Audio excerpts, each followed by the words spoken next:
Welcome to LFFL Primetime. This is your What to Watch for edition. This evening, we have a Tampa Bay New Orleans game that I know one league member will have a lot of interest in, but there is some playoff implications in that game, much like there are playoff implications coming up in our games this week. Just 2 weeks left in the regular season in most of these leagues. Also, some leagues, we're playing them out. We've got some big stuff going on this time of year. It's December. It's December football. How awesome is this? What to watch for in the LFFL? Greg, Todd, myself have already come to the winner's table.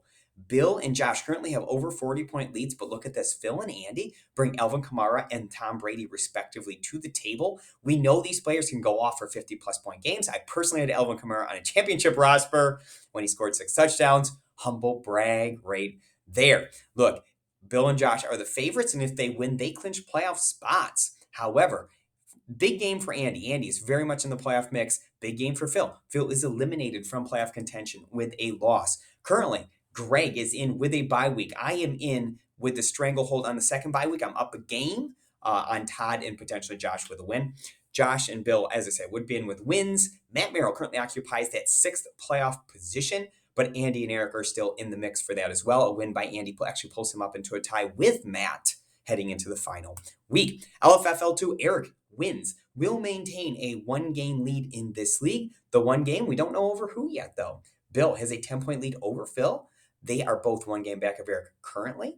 Bill has Rashid White. Phil has Chris Olave. We'll see how that turns out tonight. The one loser of that game will drop to 2 games back, tied with me as I feel pretty confident in my chances to beat the Merrills, up by 62 points. I have Chris Godwin. They have Mike Evans and Tampa Bay defense.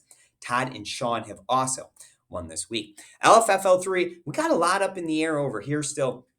Sean has won. Sean will move to 10-3. The question is, can Bill tie him and maintain that tie for first place? Bill with a 33-point lead over Greg, who has Mike Evans. You'll like Bill's chances there.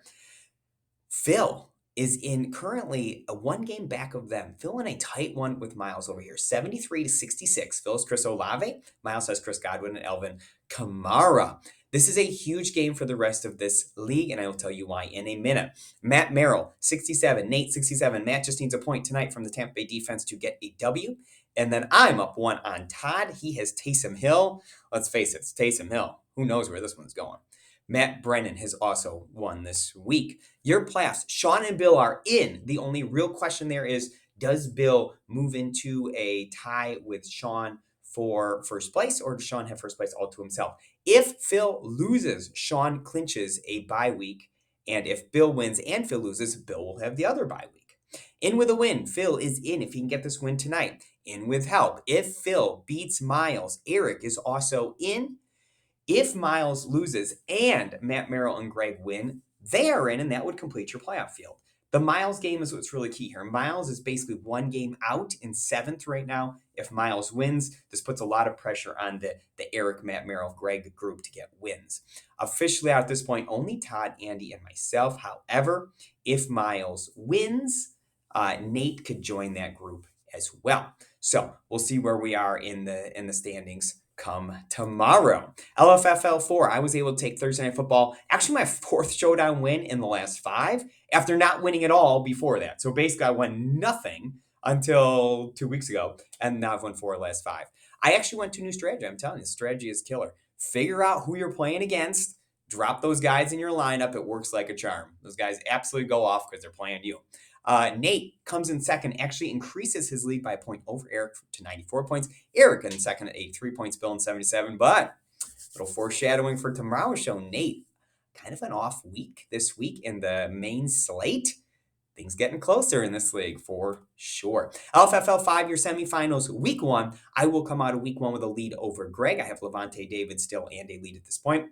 Phil, likely to have a lead over Eric, up 32 points. However, Eric does have 2 players playing tonight, Caden Ellis and Chris Godwin. So that one likely to be very, very close after week 1.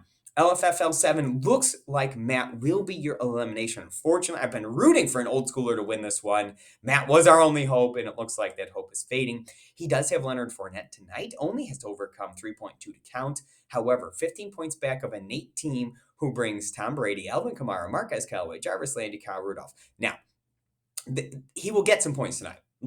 Tom Brady needs a big game for him to count, but this Kamara, Callaway, Landry, Rudolph, one of them is replacing a 0. So you like his chance to get points.